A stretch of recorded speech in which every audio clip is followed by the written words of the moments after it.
बिस्मिल्लाहिर्रहमानिर्रहीम। अस्सलाम वालेकुम नाज़रीन, आप यूट्यूब चैनल देख रहे हैं। मैं इमरान खान हूँ।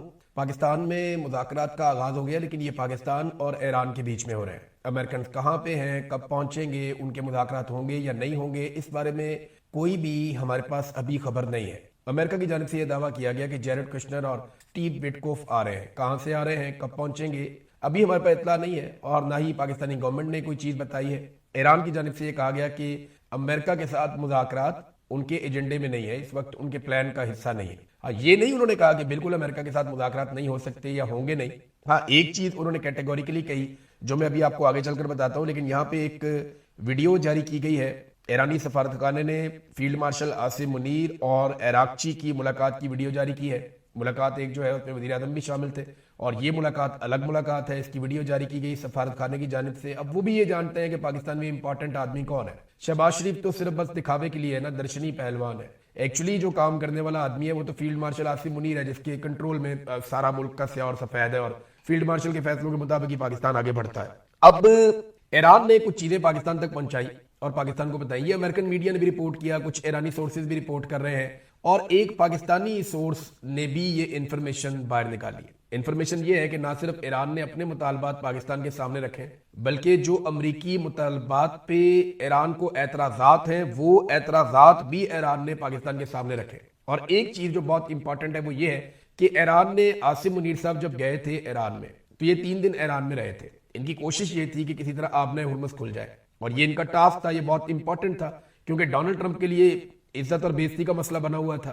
तो आसिम मुनीर साहब ने कामयाब सफारतकारी उस वक्त की थी, उन्होंने आबने हुर्मुज़ को खुलवा दिया था। ईरान ने इसका ऐलान भी कर दिया था और बहुत बड़ा दिल किया था उन्होंने। डोनाल्ड ट्रंप ने उसका शुक्रिया भी अदा किया था। लेकिन देखिए, डोनाल्ड ट्रंप इसराइल के दबाव में रहता है। अभी इसराइल की जानिब से बाकायदा जो उनका चैनल 12 है, उनके अखबारात के अंदर, उनके मीडिया के अंदर ये खबरें आ रही हैं कि इसराइल ने अमेरिका को ये बावर करवा दिया है और वाज़े तौर पे ये पैगाम दे दिया है कि ये नाकाबंदी आप खत्म नहीं कर सकते। अगर आप ये नाकाबंदी खत्म करेंगे तो जो कुछ भी हमने अब तक किया है वो सारे किए किराए पर पानी फिर जाएगा। तो ईरान जो है उसको बहुत बड़ी सहूलत मिल जाएगी। तो अमेरिका ये नाकाबंदी खत्म नहीं कर सकता, ये दबाव अब इसराइल डाल रहा है। उस वक्त जब डोनाल्ड ट्रंप ने शुक्रिया अदा किया ईरानी क़यादत का और सबका कि इससे बहुत फायदा हुआ और आबने हुर्मुज़ खुल गई है, और ईरान ने आबने हुर्मुज़ को उस वक्त खोल दिया था जब आसिम मुनीर साहब पाकिस्तान से गए थे ईरान में। लेकिन फिर क्या होता है कि डोनाल्ड ट्रंप थोड़ी देर के बाद ये अनाउंस कर देते हैं कि जो नाकाबंदी है वो जारी रहेगी और फिर नाकाबंदी को मजीद सख्त कर दिया जाता है। अब ये शिकवा ईरानियों ने किया जी कि हमें ये गारंटी दी गई थी और पाकिस्तान की जानिब से उन्हें यह बताया गया था कि अगर ईरान आबने हुर्मुज़ को खोलने का फैसला करता है तो अमेरिका नाकाबंदी खत्म करता है तो चीजें नॉर्मल हो जाएगी। और दूसरा जो मसला था अहम तरीन, वो लबनान में जंगबंदी का था। वो ईरान ने कहा, पाकिस्तान ने अमेरिका को पैगाम पहुंचाया, डोनाल्ड ट्रंप ने दबाव डाला और इसराइल की और लबनान में वो जंगबंदी भी करवा दी। तो ये चीजें हल होने के करीब पहुंच गई थी। लेकिन जो डोनाल्ड ट्रंप की नाकाबंदी है उसने मामला खराब किया हुआ है। अब इस नाकाबंदी से डोनाल्ड ट्रंप क्या हासिल कर सकते हैं? सबसे अहम चीज तो यह है कि अमरीकी तेल बिक रहा है और गल्फ के अंदर जो तेल की बड़ी दुकान है वो बंद पड़ी है और इससे वो ईरान के ऊपर एक दबाव पैदा कर रहे हैं और दीगर ममालिक पे भी दबाव डाल रहे हैं। यहाँ पे ना इसके साथ जुड़ी हुई एक और खबर भी है। ईरान से 4 जहाज निकले हैं, टैंकर्स, आबने हुर्मुज़ में से ईरान से इजाजत लेने के बाद। इन चारों का ताल्लुक जो है वो बताया जा रहा है कि एक चाइना से है, एक इंडिया से है, एक यूनान से है। तो ये 4 बहरी जहाज निकले हैं और ये अब क्रॉस करके अमेरिकन ब्लॉकेज की तरफ जाएंगे। देखना यह है कि अमरीकी इनको जाने देते हैं या इनको रोकते हैं। इससे पहले जो ईरान से जुड़े हुए जहाज या टैंकर हैं उनको तो अमेरिकन रोक लेते हैं और ईरानियों ने भी कई जहाजों को रोका है, बल्कि एक जहाज को वो कब्जे में करके साथ ले गए, उन्होंने उसको सीज कर दिया। उसकी वजह वो ये बताते हैं कि ईरानियों को लगता है कि ये जहाज जासूसी का काम कर रहा है अमेरिकन के लिए और इसने अमेरिका की बंदरगाहों के भी चक्कर लगाए हैं, इस रीजन में भी चक्कर लगा रहा है। तो इस जहाज में ईरानियों को शक है कि जासूसी के बहुत सारे हालात हो सकते हैं, लिहाजा उन्होंने उस जहाज को सीज कर दिया है। एक फुटेज भी जारी की है जिसमें ईरानी फोर्सेज जो है वो जहाज को कंट्रोल कर रही है। अब ईरान के कौमी सलामती कमेटी के सरबराह है इब्राहिम अजीजी। याद रखिएगा, कौमी सलामती कमेटी जिस भी मुल्क की होती है वो मुल्क की एक अहम तरीन बॉडी होती है। जैसा कि पाकिस्तान में जब कौमी सलामती कमेटी की मीटिंग होती है तो वजीर आजम चेयर करते हैं, इसी तरह जब अमेरिका में इस किस्म की मीटिंग होती है तो उनका सदर ट्रंप जो है वो चेयर करता है। तो ईरान में इसके लिए उन्होंने एक तरीकाकार बनाया हुआ है और आजकल ईरान की कौमी सलामती कमेटी के सरबराह हैं इब्राहिम अजीजी। ये आप इन्हें देख सकते हैं। ये इब्राहिम अजीजी साहब जो हैं ये अब कौमी सलामती कमेटी के हेड हैं तो बड़े अहम ओहदे पे हैं, इनकी बड़ी इंपॉर्टेंस है। उन्होंने स्टेटमेंट दिया कि एराक्ची ने जो दौरा किया है पाकिस्तान का, जोहरी मुज़ाकरात के लिए वो नहीं आए, यानी जो एटमी मामलात हैं उन पे इराक़ची के पास मैंडेट नहीं है, उस पर वो बात करने नहीं आए। और ये भी उन्होंने आगे जुमला बोला कि जौहरी मामलात ईरान की रेड लाइन, यानी इसके ऊपर ईरान फिलहाल बात नहीं करेगा, या अगर ईरान इसके ऊपर बात करेगा तो वो अपनी शराइत के ऊपर करेगा। और इस बातचीत के लिए ईरान से मजीद लोग भी हो सकता है कि पाकिस्तान आए जब भी कभी ये बातचीत हो। देखिए, मैंने आपको कल भी कहा था पिछले व्लॉग में कि असल मसला ये नहीं है कि ईरान की एटमी हथियार और कितनी देर में ये मसला, ये चल रहा है कई दहाइयों से। तो जो मसला कई दहाइयों से चल रहा है वो फौरी तौर पे तो खत्म नहीं हो जाएगा ना, वो टाइम लेगा। तो जो फौरी हल तलब मसला है वो आपना हुर्मुज का है, जिसपे अरब ममालिक भी बहुत परेशान है। अब अमेरिका हथियारों की तादाद मिकदार बढ़ा बढ़ाकर अपने फौजियों को या भिजवा कर अरब ममालिक को एतमाद देने की कोशिश कर रहा है, उन्हें कॉन्फिडेंस दे रहा है। लेकिन उनके लिए सीरियस इशू ये है कि जब लड़ाई हुई तो बम भी उनके मुल्कों के अंदर गिरे, जिन्हें अमेरिका नहीं रोक पाया, उनका तहफ़्फ़ुज़ नहीं हो पाया। दूसरा उनके लिए इशू ये है कि रोजाना की बुनियाद पे उनका अरबों डॉलर का नुकसान हो रहा है। जो तेल वो एक्सपोर्ट करते थे वो नहीं हो पा रहा, कंपनियां बंद पड़ी हुई हैं और गैस के प्लांट बंद है, तेल की तनसीबात जो है वो बंद है। और ईरान ने धमकी भी लगाई है कि हम इनको तबाह भी कर सकते हैं आने वाले वक्त में अगर हमारे ऊपर अटैक हुआ तो। पाकिस्तान ये कोशिश कर रहा है कि ईरान को और अमेरिका को एक मरतबा फिर एक टेबल पे एक साथ बैठा दे। देखिए, पाकिस्तान के लिए जो सबसे बड़ा एक अचीवमेंट होगी वो यही होगी ना कि हमने आप दोनों को बैठा दिया, अब आप लोगों से नहीं हो रहा तो पाकिस्तान, ये फेस सेविंग तो पाकिस्तान को मिल जाएगी। हमने कोशिश की, हमने आप दोनों को बैठाया, अब नहीं हुआ तो क्या करें। दूसरा, पाकिस्तान को ये आइडिया है कि अगर ये मुज़ाकरात आगे बढ़ते हैं तो एक वक्त आएगा ये किसी ना किसी नतीजे पे पहुंच जाएंगे। और फिर बड़ी उम्मीद पाकिस्तानियों को यह है कि डोनाल्ड ट्रंप चंद घंटों के लिए या कुछ वक्त के लिए पाकिस्तान आ सकता है। और अगर डोनाल्ड ट्रंप पाकिस्तान आता है तो फील्ड मार्शल आसिम मुनीर को अपनी बहुत बड़ी कामयाबी के तौर पे बताएंगे कि अमरीकी सदर पाकिस्तान आया और बहुत कामयाबी। क्योंकि अमरीकी सदर आएगा तो और ममालिक के भी जो सरबराह हैं वो पाकिस्तान में आएंगे।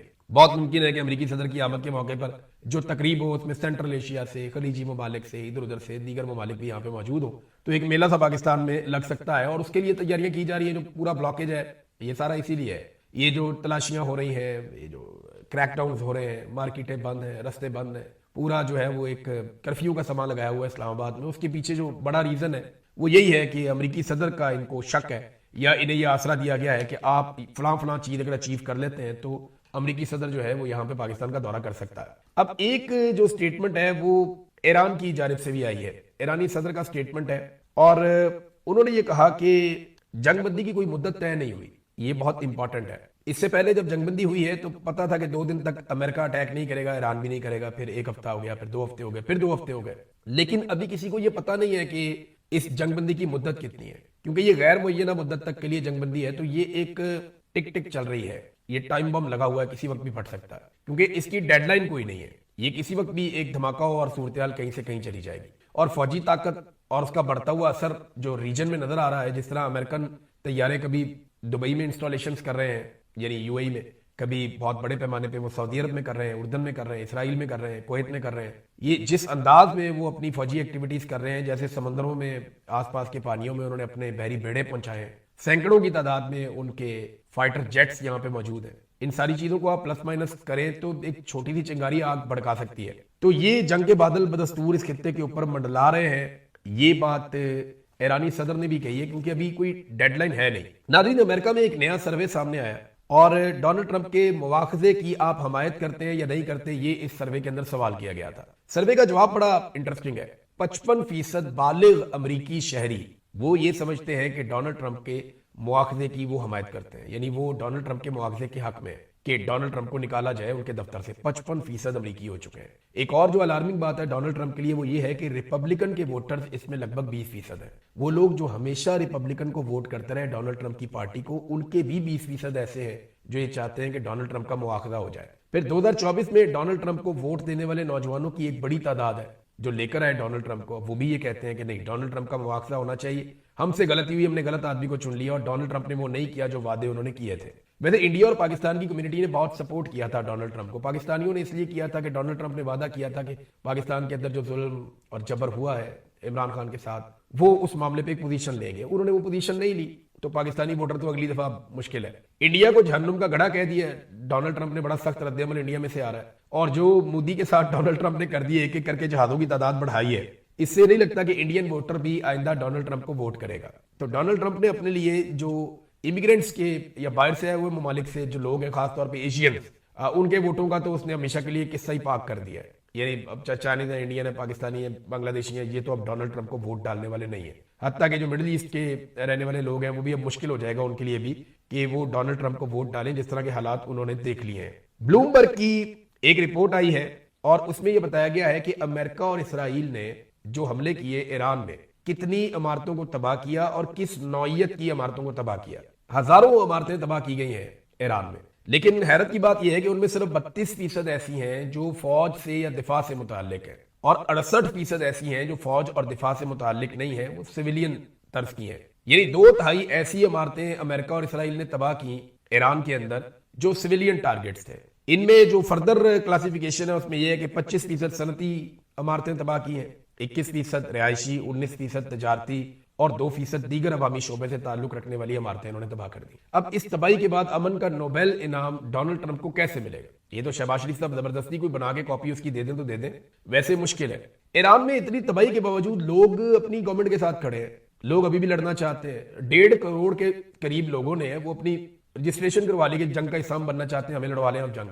जबकि इसराइल से जो रिपोर्ट आ रही है, ये हेरिट्स जो इसराइल का अखबार है उसने बड़ी तफसीली एक रिपोर्ट लिखी है और ये रिपोर्ट उन्होंने ज़हनी सेहत की जो तंजीमें हैं वहां पे इसराइल में काम कर रही हैं उनके आदाद शुमार पे मबनी रिपोर्ट है, जो उन्होंने सर्वेस की है, जो उन्होंने जाकर वहां तजर्बात किए हैं इसराइलियों के साथ। तो उन्होंने बताया कि लगभग 20% से जायद इसराइली नफसियाती अमराज का शिकार हो चुके हैं इस वक्त तक इस जंग की वजह से, और नशा करने वालों की तादाद में लगातार इजाफा होता जा रहा है। और अगर ये सिलसिला ठीक नहीं होता तो इन तंजीमों ने खबरदार किया है कि एक नफसियाती सुनामी आ सकता है इसराइल के अंदर। तो नाज़रीन, ये सारी खबरें जो मैंने आपको दी, ये तमाम खबरें थी इंटरनेशनल फ्रंट से। अब जरा पाकिस्तान में आ जाए।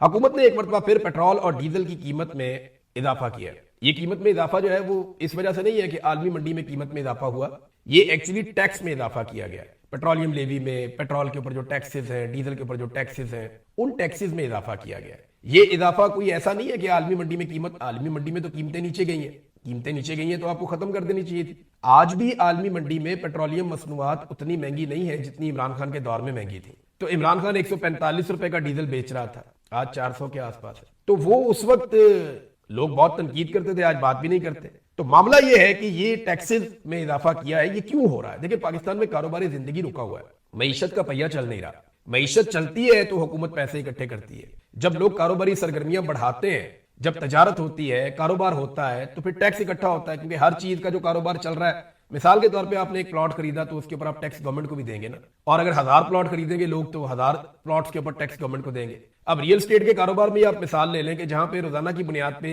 200, 400 फाइल ट्रांसफर होती थी, वहां पे 1 या 2 होती है, तो कितना बड़ा नुकसान हो गया।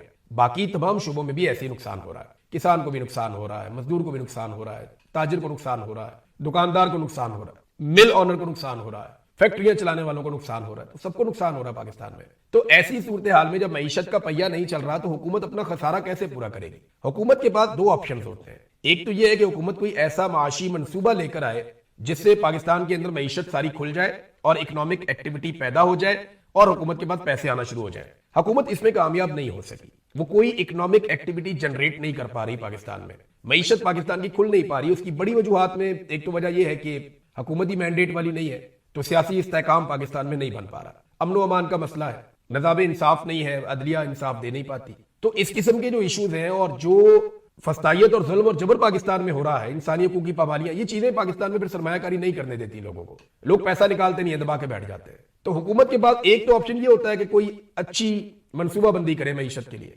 हुकूमत के पास कोई अच्छा मनसूबा नहीं है।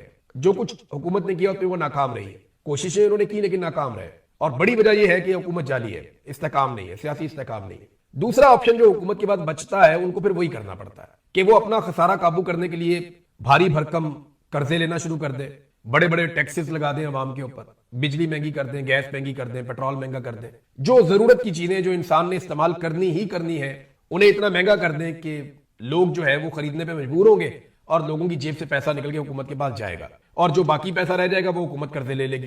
तारीख के सबसे बड़े कर्जे अब लिए गए, वजह यह है कि खसारा ही कभी इतना नहीं था जितना अब है, लिहाजा इनके पास और कोई रास्ता ही नहीं है। आप चाहे गाली दें, चाहे प्यार करें, चाहे इन्हें गले लगाएं, कुछ भी करें, इनके पास और कोई रास्ता नहीं है। जैसे आईपीपीज को आपने पैसा देना ही देना है, ऐसे आपको अपनी इकोनॉमी चलाने के लिए पैसा चाहिए। अब या तो आप कर्जों के जरिए लेंगे, कर्जे आपको एक लिमिट तक मिल सकते हैं, उससे ज्यादा आपको नहीं मिलते, तो कर्जे आप लेते जा रहे हैं। दूसरा, आप चीजों को महंगा करेंगे ताकि उनमें से अवाम का खून निचोड़े, जैसा कि पेट्रोल हो गया, खाने पीने की चीजें जो जरूरी है वो हो गई, बिजली हो गई, गैस हो गई, ये चीजें वो महंगी करते चले जा रहे हैं। नाज़रीन, आजाद कश्मीर में पाकिस्तान तहरीक इंसाफ गई, हैरान कुन मनाजर थे जनाब। लोगों ने खौफ के बुत तोड़े हैं बहुत बड़ी तादाद में। आपने देखा कश्मीरी बड़े दलेर लोग हैं, बहुत बड़ी तादाद में निकले और वो एंटी एस्टेब्लिशमेंट बयानिए के साथ इमरान खान के साथ खड़े हो गए। अब ये जो मनाजर हमने देखे हैं, सुहेल अफरीदी गए थे, बाकी लोग पाकिस्तान तहरीक इंसाफ के वो भी गए थे, जुनैद अकबर साहब भी गए थे, और इन्होंने सरकारी हेलीकॉप्टर के अंदर ट्रेवल किया, लेकिन इन्होंने सरकारी हेलीकॉप्टर का 8.5 लाख रुपए का बिल है वो अदा किया, उसकी रसीद भी शाया की हुई है। वैसे ऐसी तौफीक किसी और जमात को नहीं होती। तो ये लोग वहां पे गए आजाद कश्मीर में, तो जो मनाजर है वो देखकर तो पाकिस्तान तहरीक इंसाफ की क्यादत खुद भी हैरान रहेगी कि लोग इस तरह निकले इमरान खान के लिए। ये वन साइडेड इलेक्शन है, लेकिन याद रखिएगा कि पाकिस्तान की मिलिट्री एस्टेब्लिशमेंट ये इलेक्शन पाकिस्तान तहरीक इंसाफ को जीतने दे, इसके इम्कानात नहीं है। वो अपनी हुकूमत बनाने की कोशिश करेंगे, बंद कमरों में बैठ के नवाज शरीफ को और जरदारी को फार्म 47 या इस किस्म का कोई फार्मूला बना के वो जितवाने की कोशिश करेंगे। वो अपनी कैलकुलेशंस कर रहे हैं। अवाम खड़ी है इमरान खान के साथ, लेकिन वो अवाम के खिलाफ एक दूसरी हुकूमत बनाने की पूरी कोशिश करेंगे। वहां पे जो मिलिट्री एस्टेब्लिशमेंट के लोग हैं, इसके लिए 1-2 ऑफिसर वहां ट्रांसफर भी किए गए हैं। वो चले गए हैं लाहौर में, इन्होंने बड़ा जुल्म जबर किया था, अब ये वहां चले गए। तो देखिए क्या करते हैं। पीटीआई आजाद कश्मीर की सबसे मकबूल जमात है, लेकिन पीटीआई के पास क्या कोई ऐसा फार्मूला या ऐसी हिकमत अमली है कि वो इस मकबूलियत को इलेक्शन की फतह में बदल दे। देखिए ना, अगर बंद कमरे में बैठ के सरकारी अफसरान जो आवाम के पैसों से तनख्वाहें लेते हैं, वो नवाज शरीफ और जरदारी को हुकूमत बनाकर दे दें, तो ये मुमकिन है। इन्होंने पहले भी ऐसा किया है। स्ट्रीट मूवमेंट जो है वो प्रॉपर तरीके से आजाद कश्मीर में गई नहीं। अगर वहां पे स्ट्रीट मूवमेंट का काम हो रहा होता, ग्राउंड पे बेशुमार नौजवान तैयार होते, तो वो एक फोर्स के तौर पे वो इस्तेमाल हो जाता है कि जनाब ठीक है, हम इलेक्शन में धांधली नहीं होने देंगे। लेकिन देखते हैं क्या होता है। मकबूलियत का तो फर्क साफ नजर आ गया कि बहुत ज्यादा मकबूल है। इधर पीपल्स पार्टी के कुछ पोस्टर भी वायरल हो रहे थे, बहुत बड़े बड़े होर्डिंग्स लगे हुए हैं। अब उनके ऊपर आसिम मुनीर के साथ साथ ये लोग जो है ना, हुकूमती जमातें, वो डोनाल्ड ट्रंप की फोटोज भी लगाती हैं कि डोनाल्ड ट्रंप उन्हें ये इलेक्शन जितवाएगा। अब ये जूते पॉलिश करके इलेक्शन जीता करेंगे। इस बड़े की तारीफ कर दी, उस बड़े की तारीफ कर दी, सर इतने हुकूमत बनवा दो, उतने बनवा दो, जाली फार्म 47 में जारी कर दे। तो यही ऐसा लगता है सिलसिला चलेगा। शहबाज शरीफ ने एक फैसला किया है कि जो फाइनल होने जा रहा है पीएसएल का, उसमें शायकीन को आने की इजाजत दी जाएगी। मैंने कुछ सोर्सेज से कुछ चीजें पूछी हैं, अगले वीलॉग में बताऊंगा। बड़ी इंटरेस्टिंग मालूमात है कि पीएसएल में जब फाइनल में शायकीन आएंगे तो उसके लिए तैयारियां क्या की जा रही हैं, वो तैयारियां मैं आपको बताऊंगा। फखरुर रहमान साहब हमारे बड़े अच्छे जर्नलिस्ट, सीनियर सहाफी हैं और जबरदस्त आदमी है। उन पर बहुत गुस्सा था एस्टेब्लिशमेंट को, उन्हें गिरफ्तार कर लिया गया।